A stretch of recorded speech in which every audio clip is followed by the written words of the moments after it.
पिताजी! पिताजी! पिताजी! पिताजी!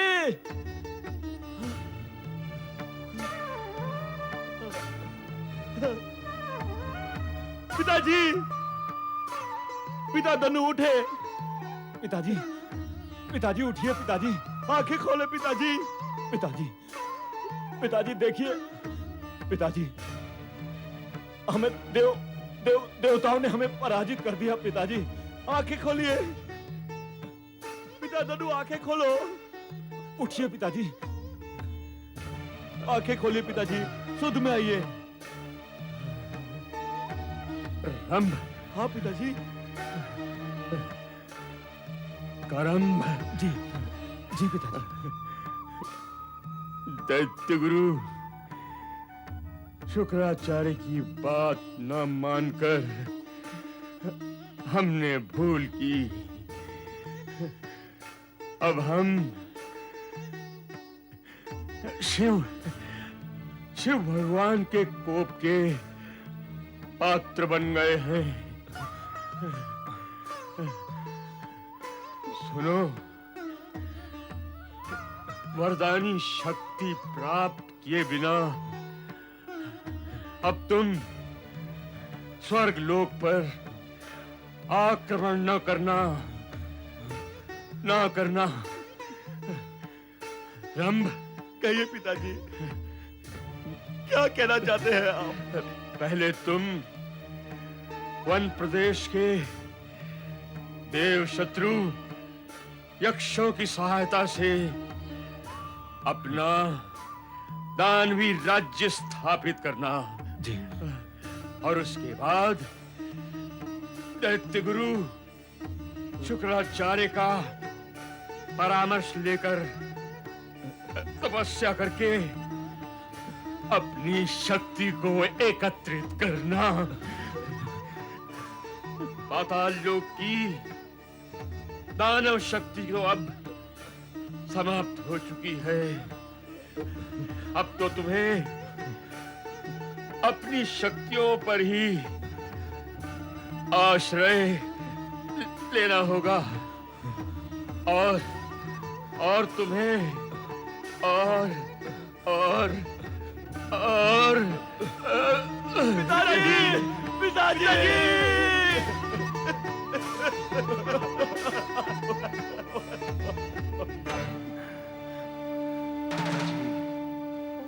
हम आपकी इच्छा को अवश्य पूर्ण करेंगे। हम प्रतिज्ञा करते हैं कि आपके आदेश का पालन करेंगे। हे महेश्वर, मैं सर्वथा निर्दोष हूं। मैंने दानवों को निरुत्साहित किया था। मैंने उन्हें अपनी सीमा में रहने के लिए कहा था, किंतु दैत्य गुरु! दैत्य गुरु! दैत्य गुरु! दैत्य गुरु! दैत्य गुरु हमें क्षमा करे। दैत्य गुरु हमें क्षमा करे। दैत्य गुरु हमें क्षमादान दे। दैत्य गुरु, आपके आदेश की अवहेलना कर हमने भयंकर भूल की है। दैत्य गुरु, देवताओं ने हमारे पिता का वध कर दिया और हमारी दानवी सेना को भस्म कर दिया। दैत्य गुरु, अब आप ही हमारे मार्गदर्शक हैं। दानव साम्राज्य की स्थापना में हमारी सहायता करें। हमें क्षमा करें दैत्य गुरु, हमें क्षमा करें। दैत्य गुरु, आपकी आज्ञा का पालन न करके हमने देवताओं पर आक्रमण किया था। अंत में हमें पराजय का मुख देखना पड़ा। दैत्य गुरु, देवताओं से पराजित होकर तुमने दानव जाति का ही नहीं, हमारा भी अपमान किया है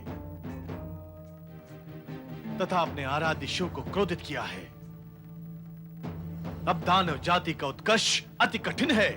दैत्य गुरु, हमारे पिता धनु ने प्राण त्यागने से पूर्व हमें यह आदेश दिया था कि देव शत्रु यक्षों की सहायता लेकर हम वन प्रदेश में दानव साम्राज्य की स्थापना कर सकते हैं। आप कृपया बताएं कि यक्ष हमें कहां मिलेंगे।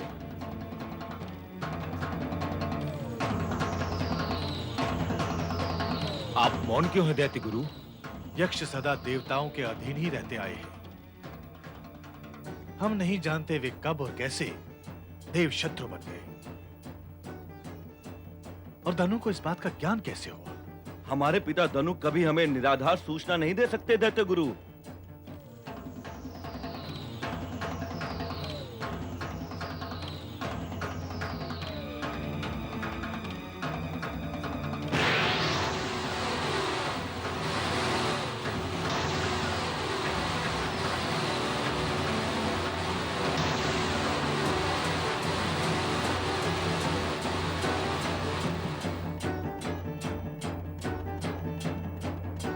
ऐसा प्रतीत होता है कि अभिमानी इंद्र ने यक्षों को अपमानित करके स्वर्ग से बहिष्कृत कर दिया है, और अब वे पृथ्वी लोक के वन प्रदेश में निवास कर रहे हैं। फिर तो वे हमें वन प्रदेश में ही मिलेंगे। सुनो धनुपुत्रो, यक्ष अपनी संगीत विद्या से अनेक चमत्कारी सिद्धियां प्राप्त कर लेते हैं। तुम उनकी सहायता से अवश्य ही दानव साम्राज्य की स्थापना कर सकते हो। मेरा आशीर्वाद तुम्हारे साथ है। दैत्य गुरु शुक्राचार्य की जय। दैत्य गुरु शुक्राचार्य की जय।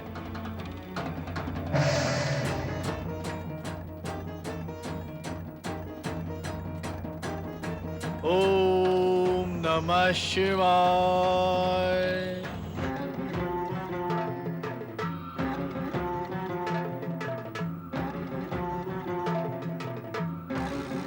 हे यक्षगण, आप सब कहां हैं?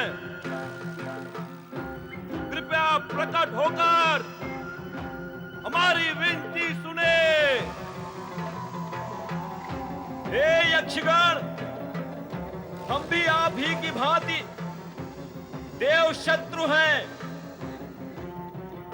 आओ हम और आप मिलकर एक हो जाएं।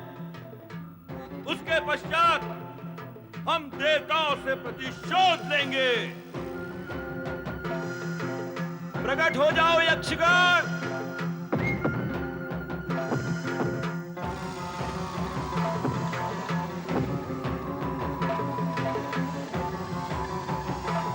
दानव वीरो रम करम, मैं यक्षराज समरण हूँ। तुम्हारे पुकारने पर हम सब यहाँ आ गए हैं। देव शत्रु होने की बात कहकर तुम दोनों ने हमें आने पर बाध्य कर दिया। कहो क्या करना है? यक्षराज संभरण, हम तुम्हारी सहायता चाहते हैं। दुष्ट इंद्र ने हमारे पिता धनु का वध कर दिया है। देवताओं ने हमारी दानव सेना को जलाकर भस्म कर दिया है। हमें देवताओं से प्रतिशोध लेना है।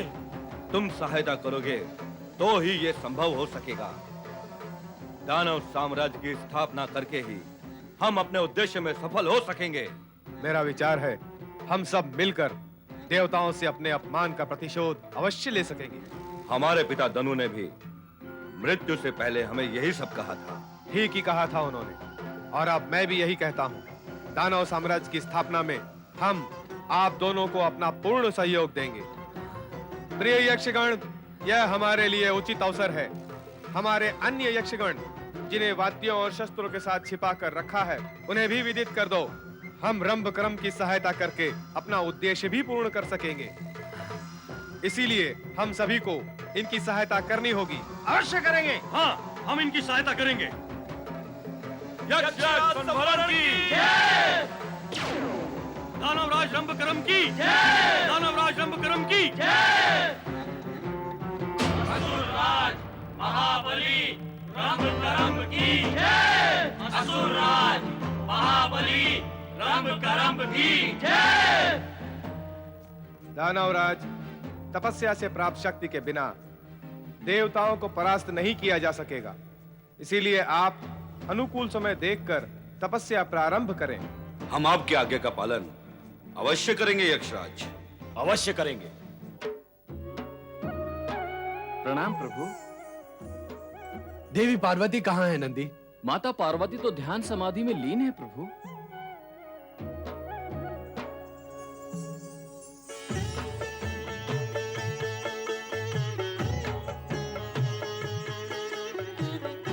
किसका ध्यान कर रही हो देवी? हम तो तुम्हारे सम्मुख खड़े हैं। आंखें खोले माता, स्वयं शिव शंभू पधारे हैं।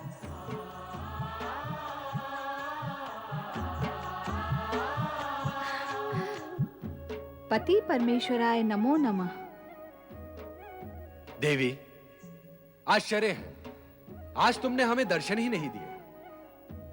तुम्हारी प्रतीक्षा करते करते जब हमारा धैर्य समाप्त हो गया तो हमें स्वयं यहां आने के लिए विवश होना पड़ा। आप मुझे लज्जित क्यों कर रहे हैं स्वामी? मैं आपके दर्शन के लिए नहीं आ सकी, इसके लिए क्षमा चाहती हूँ।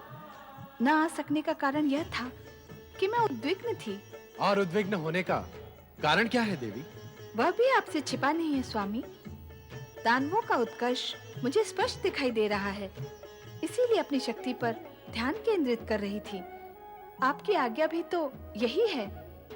बस इसी कारण आपके दर्शन करने नहीं आ सकी। दानवों के उत्कर्ष को लेकर तुम्हें अधिक चिंतित होने की आवश्यकता नहीं है। देव, दानव अथवा मानव का उत्कर्ष अथवा पतन सृष्टि के विविधान तथा उनके सत्कर्मों व दुष्कर्मों के अनुसार ही होता है। स्वामी, मैंने तो पहले भी आपसे कहा था और अब भी कहती हूँ कि आपको दानवों के उत्कर्ष को प्रोत्साहन नहीं देना चाहिए था। आपने दैत्य गुरु शुक्राचार्य की इच्छा पूर्ण करने का आश्वासन एवं आशीर्वाद दिया। वहीं से दानवों का दुष्चक्र आरंभ हो गया। अब तो उसे रोकना कठिन है। समय की धारा को रोकना कठिन ही नहीं, असंभव है देवी। इसलिए इस विषय में चर्चा व्यर्थ है। जब तुम्हारा मन शांत हो तो चली आना, किंतु हम नहीं चाहेंगे कि दानवों के विषय में कोई चर्चा हो।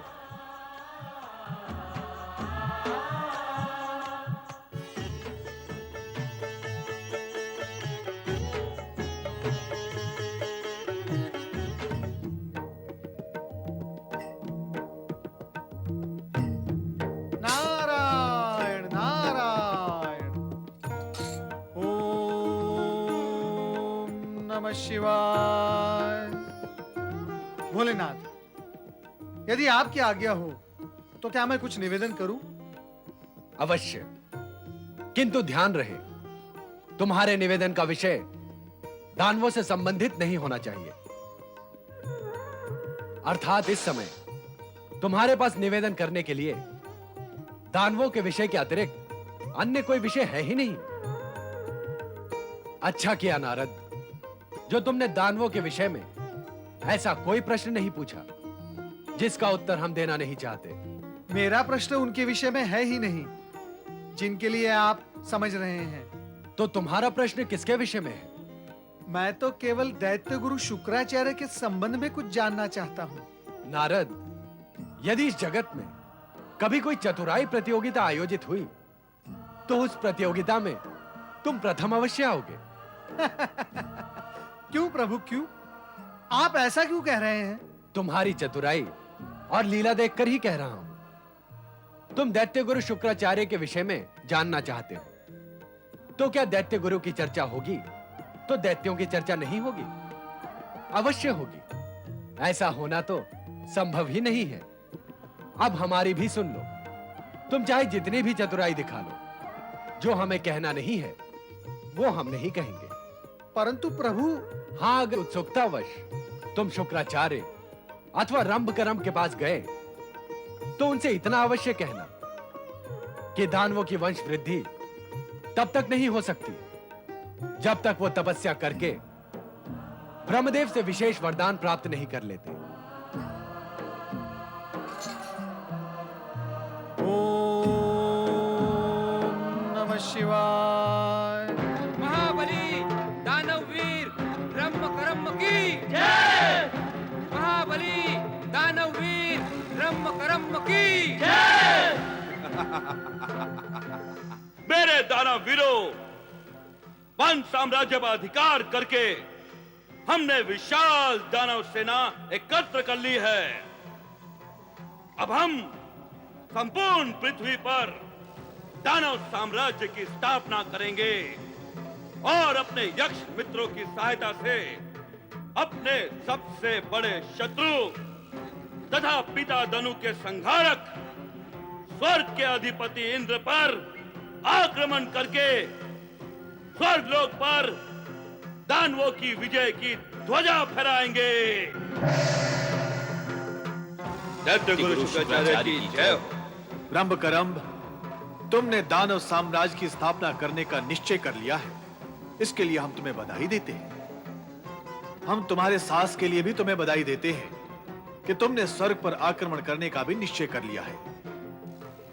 किंतु सावधान, स्वर्ग पर अधिकार और आक्रमण करने से पूर्व तुम्हें पर्याप्त शक्ति एकत्रित करनी होगी। कहीं ऐसा न हो कि जो भूल तुम्हारे पिता धनु ने की थी तुम भी वही कर बैठो। नहीं, ऐसा कदापि नहीं होना चाहिए। बिना शक्ति अर्जित किए तुम्हारे पिता धनु ने स्वर्ग पर आक्रमण किया तो पराजय और मृत्यु का मुख देखा। तुम ऐसी भूल कदापि नहीं करना रंभकरंभ। नहीं दैत्य गुरु, नहीं, ऐसा नहीं होगा। आपकी आज्ञा व आदेश का उल्लंघन कर जो परिणाम हमारे पिता धनु ने भुगता वो हम देख चुके हैं। अब हम पहले से अधिक सचेत, सावधान और शक्ति संपन्न हो गए हैं। अब अपनी शक्ति पर हमारा विश्वास बढ़ता जा रहा है और यक्षराज की सहायता पर भी हमें पूर्ण विश्वास है। सुनो रंभकरंभ, कहिए दैत्य गुरु। तुम्हें यक्षों की शक्ति और मित्रता पर अधिक विश्वास नहीं करना चाहिए। ऐसा क्यों दैत्य गुरु? संगीत और नृत्य प्रेमी अच्छे योद्धा सिद्ध नहीं होते। किंतु इनकी मित्रता पर विश्वास किया जा सकता है दैत्य गुरु। ये सत्य है कि इस समय ये देवताओं के शत्रु बने हैं, किंतु किसी भी समय ये देवताओं के मित्र बन सकते हैं। और जब ऐसा होगा तब देवताओं की भांति ये तुम्हारे शत्रु बन जाएंगे। कौन है ये वाचाल साधु? रंभकरंभ, इसे तुरंत यहाँ से निकाल कर बाहर करो। हमारे यहाँ आकर हमारा अपमान करने वाले को हम सहन नहीं कर सकते। दैत्य गुरु के प्रति अपशब्द बोलने वाले यक्ष, हम चाहे तो तुम्हें इसी समय शाप देकर नष्ट कर सकते हैं, किंतु हम दानवों का उद्देश्य नष्ट करना नहीं चाहते। आप शांत हो जाइए दैत्य गुरु, शांत हो जाइए। यक्षराज संवरण हमारे मित्र हैं दैत्य गुरु, आप शांत हो जाइए। नहीं रंभकरंभ, हमारा अपमान हुआ है और अपमान करने वाले को हम कदापि क्षमा नहीं कर सकते। अतः तुम इनका साथ तुरंत छोड़ दो। यदि तुमने ऐसा नहीं किया तो हम तुम्हारा साथ छोड़ देंगे, और यदि ऐसा हो गया तो दानव जाति अपनी मूर्खता और कुकृतियों के कारण नष्ट हो जाएगी। हम आपकी हर प्रकार की आज्ञा मानने को तैयार है दैत्य गुरु, किंतु यह भी तो सत्य है कि विपत्ति के समय यक्षों ने हमारी सहायता की है। हमारी हर पुकार का समुचित उत्तर दिया था इन्होंने। हाँ दैत्य गुरु, आप कृपा कर इनका साथ छोड़ने के लिए हमें विवश न करें। यक्षराज संभरण हमारे मित्र हैं। इन्हीं की सहायता और मार्गदर्शन से हमने ये वन साम्राज्य प्राप्त किया है। अर्थात अब तुम्हें दैत्य गुरु शुक्राचार्य की सहायता व मार्गदर्शन से अधिक यक्षराज की सहायता व मार्गदर्शन पर विश्वास है। अर्थात अब तुम्हें दैत्य गुरु शुक्राचार्य की आवश्यकता नहीं है। रंभकरंभ, तुमने दैत्य गुरु का अपमान करके अपनी सफलता की सारी संभावनाएं समाप्त कर दी हैं। हम गुरु की गरिमा को ध्यान में रखते हुए तुम्हें शाप तो नहीं देंगे, परंतु इतना अवश्य ध्यान में धर लेना कि हमें क्रोधित व अपमानित करने के दुष्परिणामों से तुम बच नहीं पाओगे। तुम्हारा हर उत्कर्ष तुम्हें पतन की ओर ले जाएगा। दैत्य गुरु, भैया राम, अब क्या करें? आप चिंता न करें दानवराज। दैत्य गुरु की धमकियों से आतंकित होने की आवश्यकता नहीं। यदि उनमें शक्ति होती तो कुछ करके दिखाते। स्वयं शक्तिहीन है और दूसरों की शक्ति की चर्चा करते हैं। अब आप चिंता का त्याग कर भावी योजना का विचार करें। हाँ यक्षराज, हमें ऐसा ही करना होगा। नारायण नारायण। देव ऋषि नारद, धन्य भाग। समरण का प्रणाम स्वीकार करें। कल्याण भव। मित्र रंभकरंभ, ये देव ऋषि नारद हैं।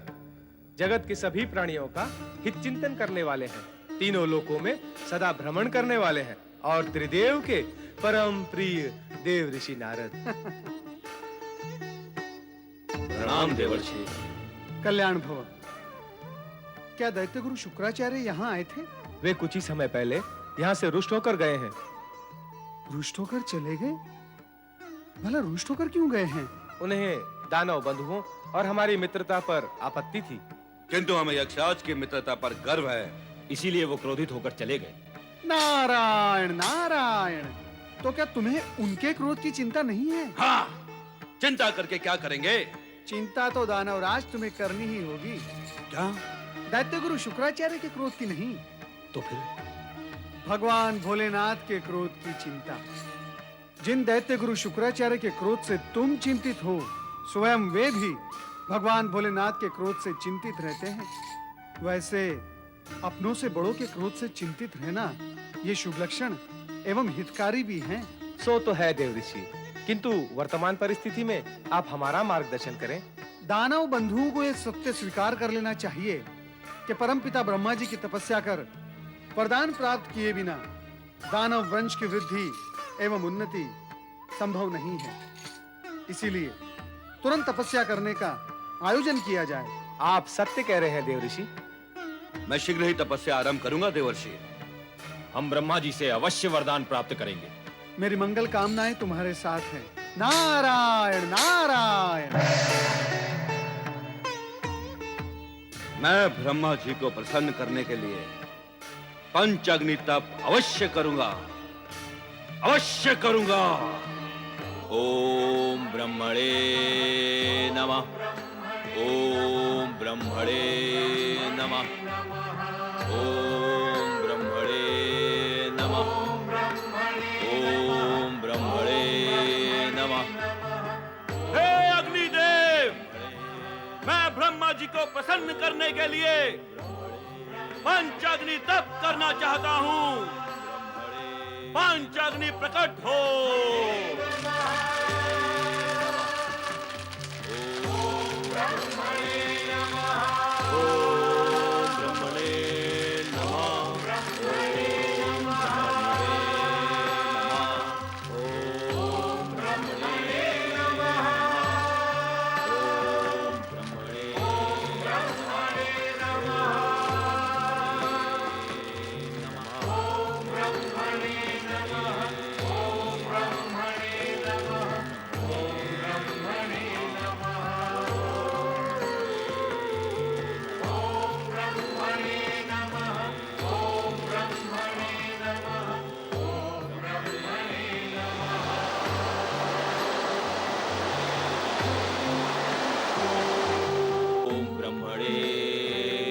ओम ब्रह्मणे नमः के स्वर संपूर्ण वन प्रदेश में गूंज उठे। रंभ करंभ एकाग्रचित होकर ब्रह्मा जी को प्रसन्न करने के लिए तप में संलग्न हो गए।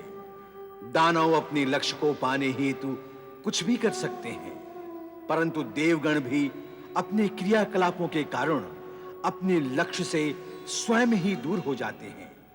ऐसी ही स्थिति देवराज इंद्र की थी। वे सब कुछ भूलकर सदा की भांति इंद्र सभा की अप्सराओं के नृत्य में देवी शची के साथ आनंदित हो रहे थे।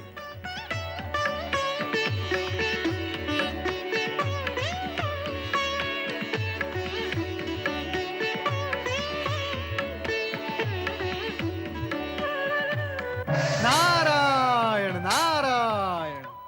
देवगुरु, प्रतीत होता है आपको भी मेरी ही भांति देवताओं की ये विलास प्रियता देखकर आश्चर्य एवं पीड़ा हो रही है। तुम्हारा अनुमान सत्य है नारद। देवगुरु, मुझे आश्चर्य तो इस बात का है कि इन्हें भविष्य की तनिक भी चिंता नहीं है।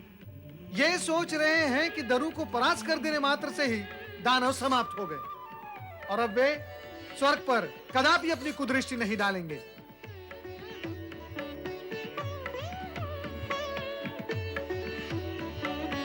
इनकी निश्चिंतता और भोग वृत्ति से तो यही प्रतीत होता है नारद कि इन्होंने स्वर्ग पर आए दानव संकट को सदा सदा के लिए समाप्त हुआ मान लिया है। किंतु हमें तो स्वर्ग का भविष्य सुखद दिखाई नहीं दे रहा है। इसीलिए तो मैं यहाँ आया था, देवराज इंद्र को सावधान करने के लिए।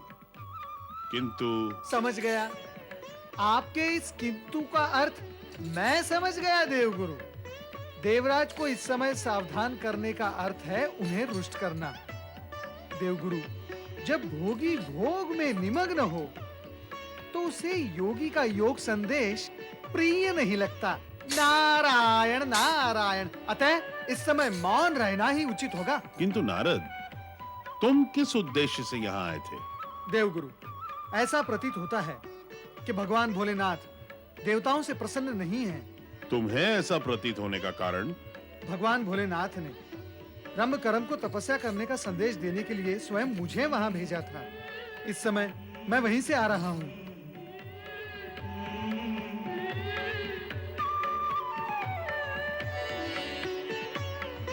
नारायण नारायण।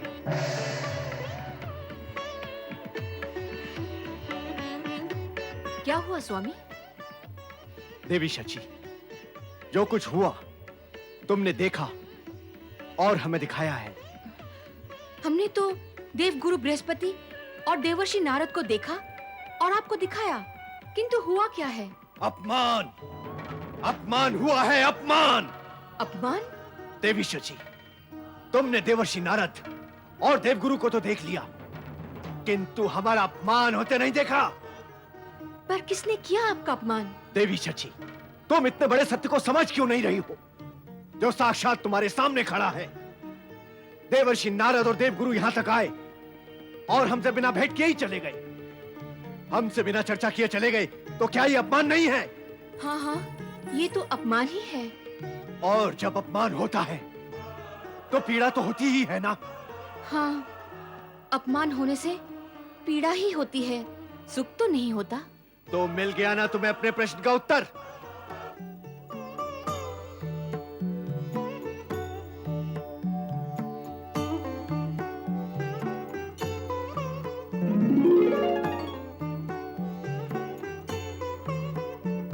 देवगुरु, देवगुरु बृहस्पति, देवगुरु बृहस्पति।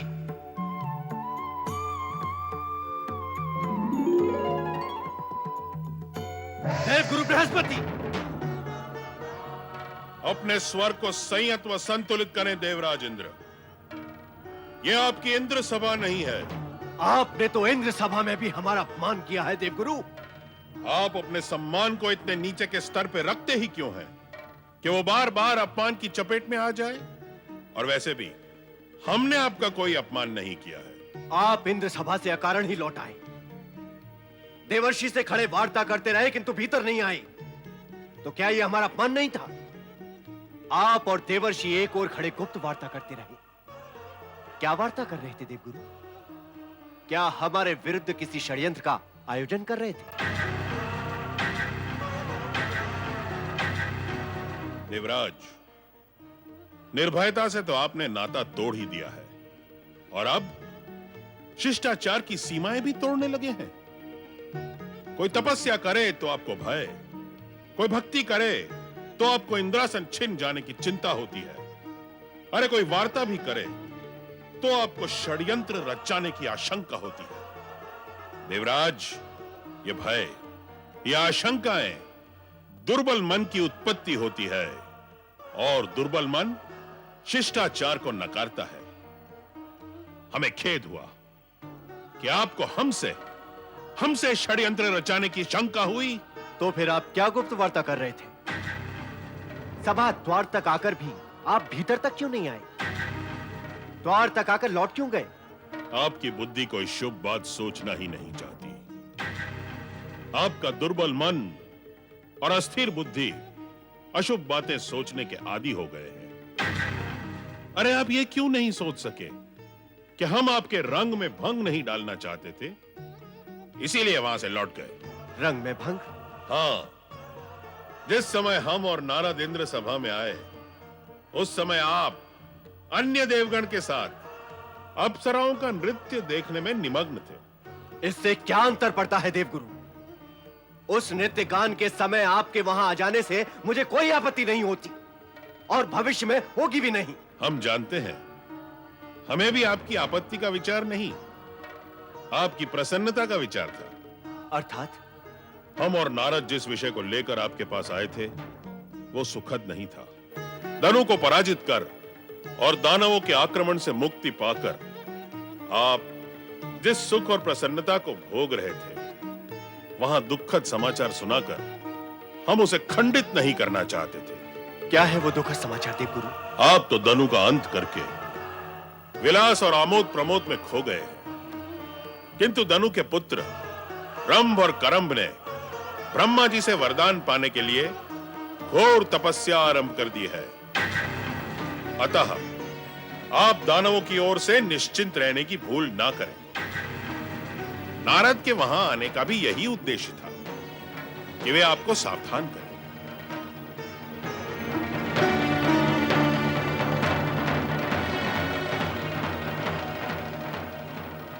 रंभ करंभ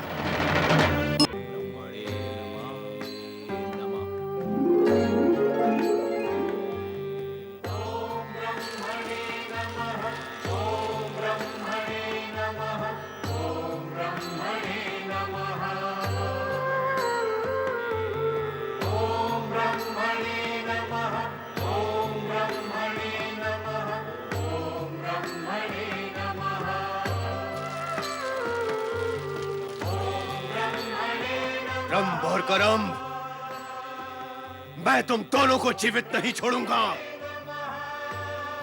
स्वर्ग पर कुदृष्टि रखने वाले दानवों, तुम्हें जीवित रहने का कोई अधिकार ही नहीं है।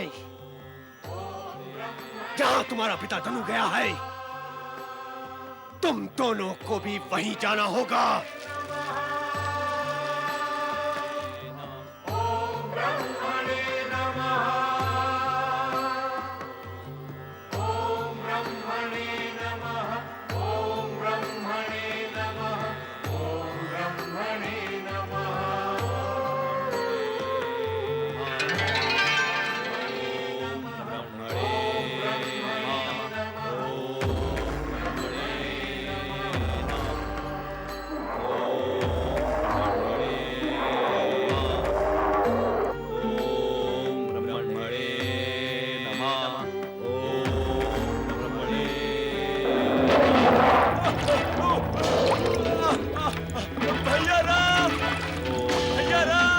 रक्षा करो भैया राम, भैया राम, रक्षा करो भैया राम,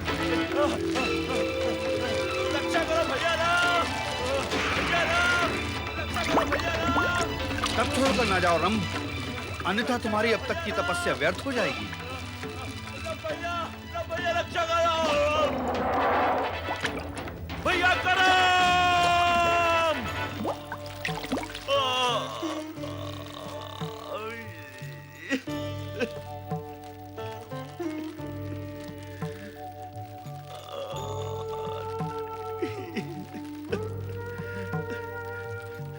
भैया करब।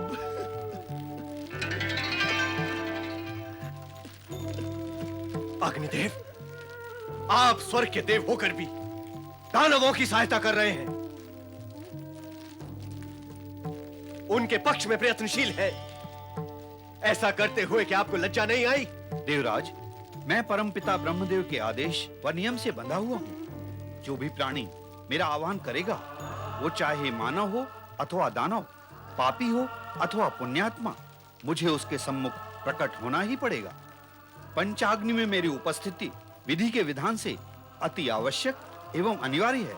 विधान के अनुसार जो यज्ञ करता अग्नि को संतुष्ट करता है तथा कठोर तप जप करता है, उसकी रक्षा का दायित्व भी मेरा ही है। तो अब दायित्व का पाठ मुझे आपसे पढ़ना होगा, कर्तव्य की शिक्षा मुझे आपसे ग्रहण करनी होगी। बोल रहे हो अग्निदेव कि हम स्वर्ग के अधिपति इंद्र हैं। आप स्वर्ग के अधिपति हैं, इस सत्य की घोषणा करने की क्या आवश्यकता है? सारा जग जानता है कि आप स्वर्गाधिपति हैं, और जिस सत्य को सारा जग जानता है उसे मैं भी जानता हूँ। सत्य की बात कर रहे हो, सत्य की बात कर रहे हो, पर इस सत्य को मानते नहीं कि हम यहाँ देव शत्रु रंभ करंभ का अंत करने आए हैं। इन दोनों की उपस्थिति स्वर्ग और देवगण के हित में नहीं है। क्या दानवों के जीवित रहने से देवता प्रसन्न रह सकते हैं? आप भी तो देव हैं, दानव आपके भी शत्रु हैं, किसी भी दिन आप पर भी प्रहार कर सकते हैं। तो क्या आपको अपनी रक्षा की चिंता नहीं है? हमें अपनी रक्षा से अधिक अपने दायित्व, कर्तव्य और धर्म की चिंता है। शरण में आए प्राणी की सहायता करना हमारा धर्म है। निसंदेह आप हमारे अधिपति हैं, हमारे अधिकारी हैं, किंतु धर्म और दायित्व का स्थान आपसे भी ऊपर है। अग्निदेव! आप सत्य को स्वीकार ना करके क्रोध कर रहे हैं, और जब तक आप स्वार्थवश क्रोध करते रहेंगे तब तक सत्य आपके समीप आएगा ही नहीं। इस समय हमारे सम्मुख सबसे बड़ा सत्य यही है कि हमें वो कार्य करना है जिससे दानवों का वंश सदा सदा के लिए निर्मूल हो जाए। करम्ब को तो हमने समाप्त कर ही दिया रंभ, अब तेरी बारी है। बच!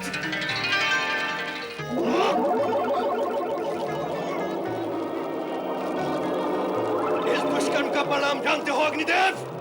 मैंने कोई अनुचित कार्य नहीं किया, वही किया जो विधि के विधान के अनुसार था। विधि का विधान का केवल आप ही जानते हैं, हम नहीं जानते। क्या विधि का विधान यह कहता है कि अपने सम्मुख खड़े अपने शत्रु को जीवित रहने दो और स्वयं मृत्यु के मुख में चले जाओ? नहीं कहता, किंतु यह भी नहीं कहता कि अपने कर्तव्य, कर्म व धर्म से मुख मोड़ लो। हम आपसे और अधिक तर्क नहीं करना चाहते अग्निदेव। हाँ, आपकी धृष्टता का दंड यही है कि अब आप स्वर्ग लोक में प्रवेश नहीं कर सकते। आपको स्वर्ग से बहिष्कृत किया जाता है। दानवों की रक्षा करके आपने स्वर्ग लोक में आने का अधिकार खो दिया है। अग्निदेव, आपने मेरी प्राण रक्षा की। आपके इस उपकार से मेरा रोम रोम रोमांचित हो उठा है। मैं सदा आपका आभारी रहूंगा।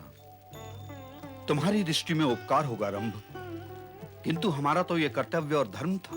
अपने राजा और उच्च अधिकारी को रुष्ट करके कर्तव्य धर्म कौन निभाता है अग्निदेव?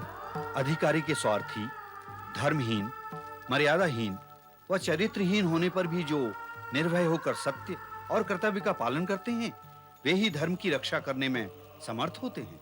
आप धन्य हैं अग्निदेव, धन्य हैं आप।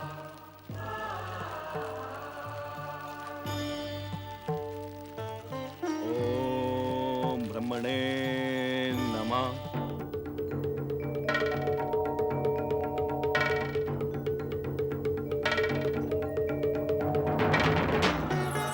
क्या हुआ स्वामी?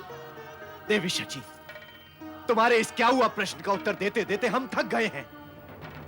कभी स्वयं भी अनुमान लगा लिया करो कि क्या हुआ। कैसे अनुमान लगाएं? आप एकाएक अदृश्य हो गए। कहाँ गए, क्या किया, हमें कैसे ज्ञात होगा? मैं रंभ करम्ब का वध करने गया था। दानवों का वध करने गए थे, ये तो प्रसन्नता का विषय है।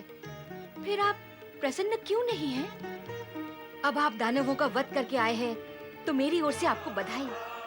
देवी शची, मैंने केवल इतना कहा है कि मैं वध करने गया था। मैं वध कर आया हूं, ये तो मैंने नहीं कहा। ओह, तो आप वहाँ वध करने के लिए केवल गए थे, किया नहीं? क्यों नहीं किया? क्या आपने उसे क्षमा कर दिया, या आपके मन में उसके लिए करुणा जागृत हो गई? मुझसे कोई भूल हो गई है स्वामी? इन दिनों तुम प्रश्नों की बौछार कुछ अधिक ही करने लगी हो। इसे अपनी भूल ही समझो देवी शची। क्यों समझो अपनी भूल? पत्नी द्वारा पति से प्रश्न करने को आप उसकी चिंता, कर्तव्य या धर्म क्यों नहीं समझ लेते? हे विधाता, हे विधाता, तुम भी अग्निदेव की तरह से कर्तव्य व धर्म का राग अलापने लगी। अग्निदेव कहाँ है देवराज? बहुत समय से उनके दर्शन नहीं हुए। और कभी होंगे भी नहीं वरुण देव। क्यों? देवी शची, रोको इस क्यों, क्या और कैसे को अपनी वाणी पर आने से।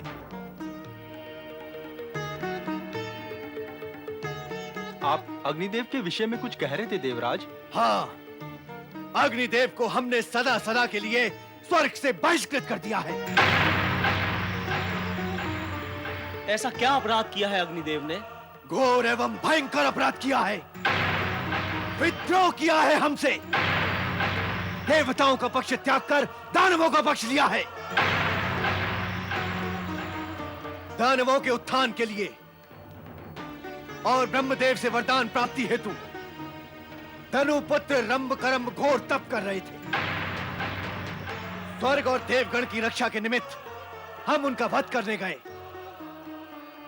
करंभ का वध करने के पश्चात जब पंचाग्नि में बैठे हम रंभ का वध करने लगे तो अग्निदेव ने अपनी ज्वाला से उसका रक्षा कवच बना दिया और हमें उसका वध नहीं करने दिया। हमारे समझाने पर वो हमें धर्म व कर्तव्य का ज्ञान देने लगे। हमने भी उन्हें स्वर्ग से बहिष्कृत कर उन्हें उनकी उद्दंडता का दंड दे दिया है। अर्थात अग्निदेव ने आपके आदेश से अपने कर्तव्य और धर्म को अधिक महत्व दिया है। यही तो भूल की उन्होंने। यदि समय आने पर मैं अथवा पवन देव अपने दायित्व अथवा विधि के विधान को पूर्ण करने के लिए आपके आदेश का पालन नहीं कर सके तो क्या हमें भी स्वर्ग से बहिष्कृत कर दिया जाएगा? वरुण देव, ऐसा अवसर आने की संभावना है क्या? अग्निदेव को स्वर्ग से निष्कासित करने की संभावना भी तो नहीं थी, किंतु ऐसा हुआ है। भय और स्वार्थ के वशीभूत होकर अनुचित आदेश का पालन करने की अपेक्षा कर्तव्य पालन करते हुए निष्कासित होना अधिक श्रेयकर है देवराज, और अग्निदेव ने श्रेयकर कार्य ही किया है। समय आने पर हम भी अग्निदेव का ही अनुसरण करेंगे।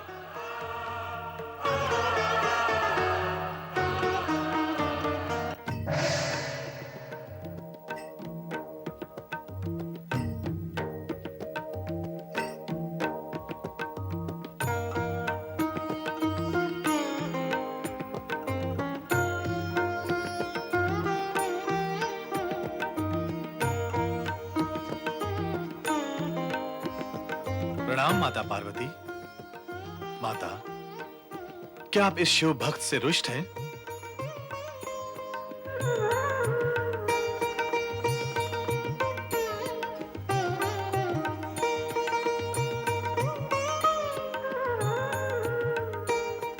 पति परमेश्वराय नमो नमः।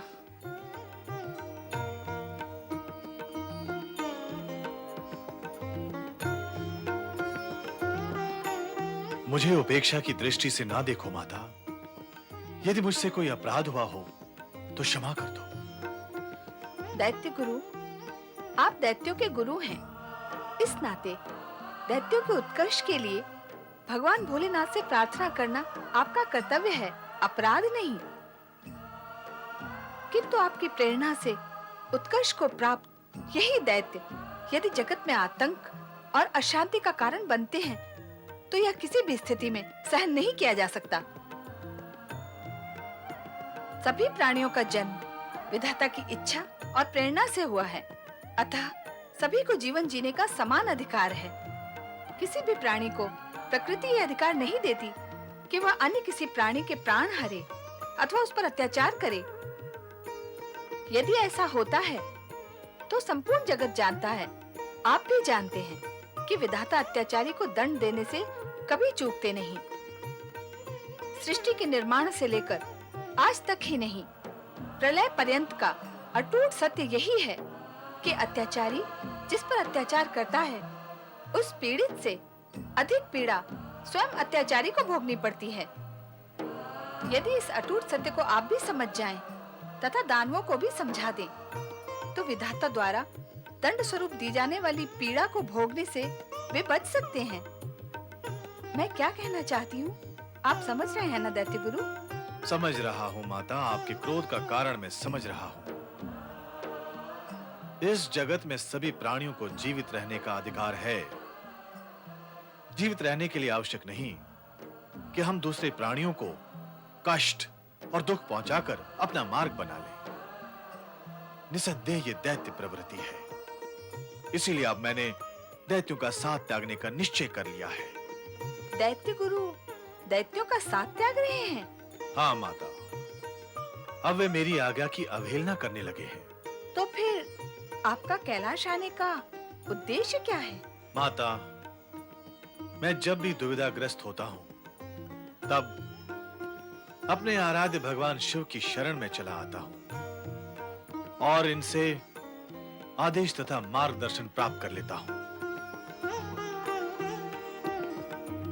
शुक्राचार्य, ओम नमः शिवाय। दानवों के दुर्व्यवहार से दुखी रहकर भी आपको दानवों की चिंता लगी ही रहती है, किंतु अब उनकी चिंता करने की आवश्यकता नहीं है। कर्म को तो इंद्र ने अपने मायावी रूप द्वारा समाप्त कर दिया है। रंभ अब भी तपस्या में लीन है। कुछ समय पश्चात दानवों की वंश वृद्धि निश्चित है। किंतु प्रभु, शुक्राचार्य ने अब दानवों से संबंध समाप्त कर लिए हैं और ये आपका मार्गदर्शन प्राप्त करने यहाँ आए हैं। देवी पार्वती, दानवों ने अब स्वतंत्र मार्ग अपना लिया है। उन्हें अब शुक्राचार्य के परामर्श और आशीर्वाद की आवश्यकता नहीं है। इसलिए अब इनके लिए यही उत्तम है कि ये किसी अज्ञात स्थान पर रहकर दानव शक्ति को किसी परिणाम तक पहुंचा दें। प्रभु, दैत्य गुरु, अब आप तुरंत किसी अज्ञात स्थान के लिए प्रस्थान करके शिवाज्ञा का पालन करें। मैं शिवाज्ञा का पालन करूंगा माता, मैं शिवाज्ञा का पालन करूंगा। देवी पार्वती, बिना कठोर शब्दों की सहायता लिए आप शुक्राचार्य पर क्रोधित हो रही थी, किंतु उन पर क्रोध करने का भी कोई कारण नहीं है। कारण के समय के परिवर्तन के साथ साथ मूल्य भी परिवर्तित हो जाते हैं। अब वो चाहकर भी दानवों पर अपना वर्चस्व स्थापित नहीं कर पाएंगे। स्वामी, यदि मैं चुप रही तो बात मेरे मन को सालती रहेगी। यदि मैं कुछ कहती हूँ तो धृष्टता होगी। निर्भय होकर कहो देवी, क्या कहना चाहती हो? एक ओर तो आप शुक्राचार्य को अशक्त बनाकर उन्हें अज्ञातवास में जाने का आदेश देते हैं, किंतु दूसरी ओर दानवों के उत्कर्ष का मार्ग भी प्रशस्त कर रहे हैं। क्या यह उचित है? इस विषय में हम तुमसे पहले ही चर्चा कर चुके हैं। हम जानते हैं कि दानवों के प्रति तुम्हारे मन में असीम रोष है। इस रोष के विस्फोटन का अवसर तुम्हें अवश्य प्राप्त होगा। यह व्यर्थ नहीं जाएगा। शीघ्र ही एक ऐसा असाधारण प्राणी जन्म लेगा जो दैवी शक्ति के प्रयोग को उत्तेजित करेगा। ओम ब्रह्मणे नमः। ओम ब्रह्मणे नमः। रक्षा करो रब भैया। ओम ब्रह्मणे नमः। रक्षा करो भैया। ओम ब्रह्मणे नमः। रक्षा करो भैया। करम, तुम तो मुझे छोड़कर चले गए, अब मैं भी तुम्हारे बिना जीवित नहीं रहूंगा। अपना शीश काटकर इसी समय अग्नि की भेंट चढ़ा दूंगा।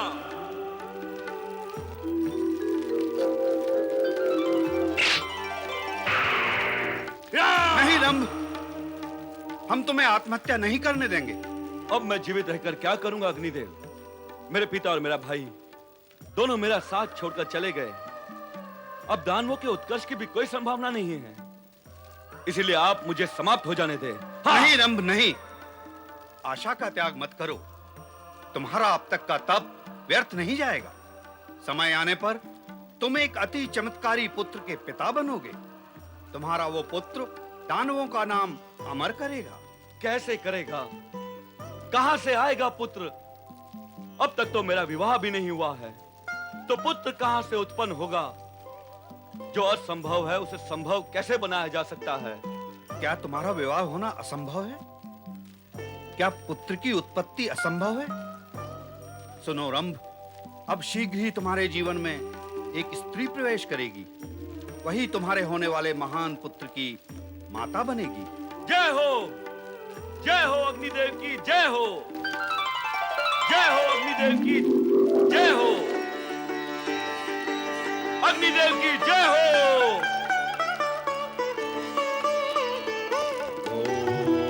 ओम ब्रह्मणे नमः। ब्रह्मदेव को प्रसन्न कर वरदान पाने हेतु रंभ पुनः तपस्या में लीन हो गया। दनुपुत्र रंभ के सम्मुख एक ही लक्ष्य था, इंद्र से प्रतिशोध। इसमें कोई अतिशोक्ति नहीं। कि देव दानवों का संघर्ष सदा ही होता रहा है और होता रहेगा। दैत्यों के शुभ चिंतक उनके उत्कर्ष के लिए सजग रहते हैं, तो देवों का हित चाहने वाले उनकी भलाई के लिए प्रयत्नशील रहते हैं। देवताओं के शुभ चिंतक नारद कुछ ऐसे ही विचारों से घिरे हुए एक दिन वैकुंठ लोक पधारते हैं। नारायण नारायण। प्रणाम श्री हरि। श्री हरि, ये क्या? माता लक्ष्मी नहीं दिखाई दे रही। मैं तो आप दोनों के दर्शन की अपेक्षा से यहाँ आया था। देवी लक्ष्मी का पता तो हमें भी नहीं है नारद। क्या? नारद, तुम तीनों लोक में भ्रमण करते रहते हो, घट घट का ज्ञान है तुम्हें। देव, दानव, मानव, गंधर्व, किन्नर सभी से तुम्हारी भेंट होती है, तो क्या देवी लक्ष्मी से कहीं तुम्हारी भेंट नहीं हुई? नारद, तुम हमें इतने आश्चर्य से क्यों देख रहे हो? सोच रहा हूं कि भगवान अपने भक्त के साथ आज ये विनोद क्यों कर रहे हैं, जो सर्वज्ञ हैं, सर्वव्यापी हैं, सर्वदर्शी हैं, जो घट घट में समाये हुए हैं। आज अपनी पत्नी के विषय में मुझसे, अपने भक्त से क्यों पूछ रहे हैं? नारायण नारायण। कोई सुनेगा, जानेगा तो क्या इसे विनोद नहीं मानेगा? जिससे जगत में कुछ भी छिपा हुआ नहीं है, वो आज मेरे साथ छिपा छिपी का खेल क्यों खेल रहे हैं? यदि ऐसा है तो हमें उत्तर दो कि तुम सदा ही हमें नवीन समाचार सुनाने क्यों चले आते हो? संपूर्ण जगत का ज्ञान रखने वाला क्या तुम्हारे द्वारा लाए गए समाचारों का पूर्व ज्ञान नहीं रखता होगा? तुम जानते हो कि हम सब कुछ जानते हैं, उसके बाद भी तुम हमें बार बार जगत की गतिविधियों के बारे में बताने चले आते हो, क्यों नारद? क्षमा करें भगवान, मैं असत्य भाषण करके आपकी सर्वज्ञता से घिर न जाऊं। सत्य तो यह है कि मैं यहाँ केवल आपके दर्शन करने आता हूँ। समाचार देना ये तो मात्र एक बहाना है। तो फिर मौन रहकर दर्शन कर लिया करो। इधर उधर की सारे जगत की बातें बनाकर व्यर्थ ही परिश्रम क्यों करते हो नारद? नहीं भगवान, ये मुझसे नहीं होगा। मौन रहकर मैं दर्शन कर ही नहीं सकता। वाणी की सहायता से मिलने वाला चक्षु सुख वर्णन से परे है।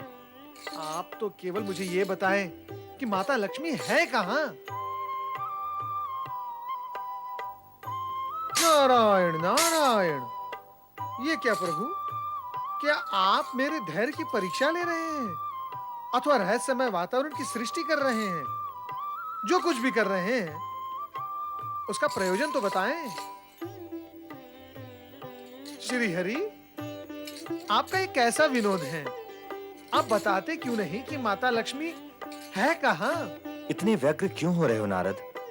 यदि हमें तुम्हें बताना होता तो अब तक बता चुके होते। अब तक नहीं बताया, इसी से तुम्हें समझ लेना चाहिए कि बताना आवश्यक नहीं है।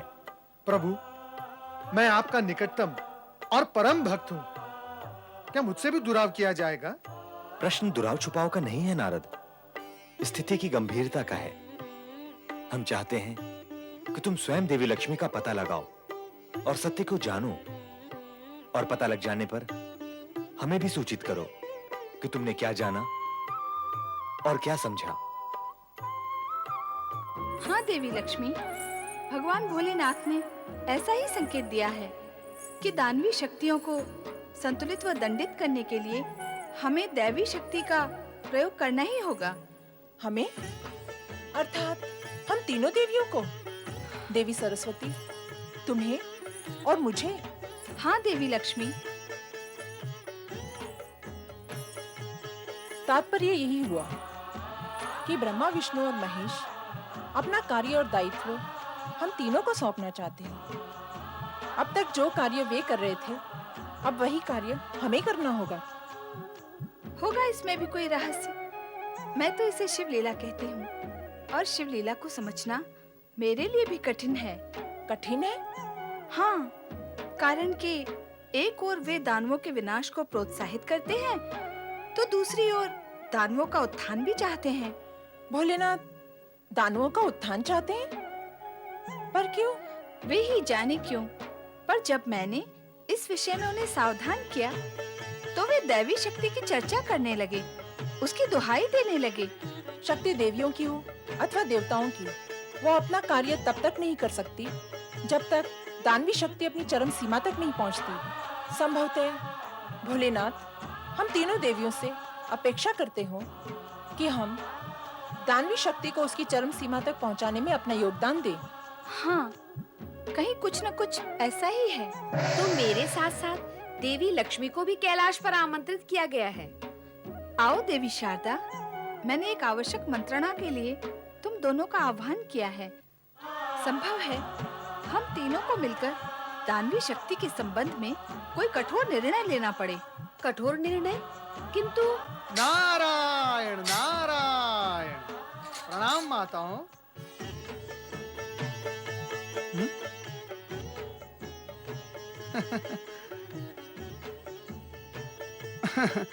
मैं अपनी इच्छा से यहाँ नहीं आया हूँ माताओं। तो वो कौन है जिसकी इच्छा से तुम यहाँ आए हो? नारायण नारायण, भगवान श्री हरि विष्णु की इच्छा से मैं यहाँ आया हूँ। आने का प्रयोजन? माता लक्ष्मी की खोज। मेरी खोज? किस लिए? नारायण नारायण, ये तो भगवान श्री हरि विष्णु ही जाने माता। उन्होंने मुझ पर यह कार्य सौंपा है कि मैं आपको ढूंढूं और उसके बाद आपके विषय में उन्हें बताऊं। नारद, तुम स्वयं ही कहते रहते हो और इस सत्य को तुम भली भांति जानते हो कि प्रभु सर्वज्ञ हैं। फिर क्या उन्हें मेरे विषय में ज्ञात नहीं होगा? यह भी सत्य है। लगता है तुम्हारे प्रभु ने तुम्हारे साथ विनोद किया है। नारायण नारायण, विनोद का जो कार्य सदा आपके साथ करते हैं, आज उन्होंने मेरे साथ कर लिया। नारद, हम किसी विशेष प्रयोजन से यहाँ एकांत में एकत्रित हुए हैं। हमारे कार्य में बाधा न डालो। तुम्हें अनुशासन का ध्यान तो रखना चाहिए। नारायण नारायण, जब मैं अपनी तीनों माताओं के लिए अनावश्यक और अप्रिय बन ही गया हूँ, तो मेरा अधिक समय तक यहाँ उपस्थित रहना मेरे हित में नहीं होगा। नारायण। नारद, अपनी व्यवहारहीनता को हमारा दोष न बताओ।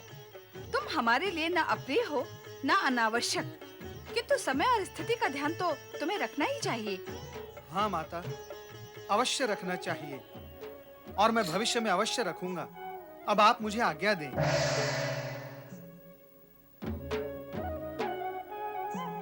लगता है हमारे व्यवहार से नारद को पीड़ा पहुंची है। नारद को पीड़ा पहुंचाना हमारा प्रयोजन नहीं था, किंतु नारद को स्थिति पर विचार तो करना ही चाहिए। मैं देख रही हूँ कुछ समय से नारद हमारे स्नेह और अपनी स्वतंत्रता का दुरुपयोग करने लगे हैं। इसीलिए जो हुआ ठीक ही हुआ। अब उनकी चर्चा छोड़कर हमें अपने मूल विषय पर आना चाहिए।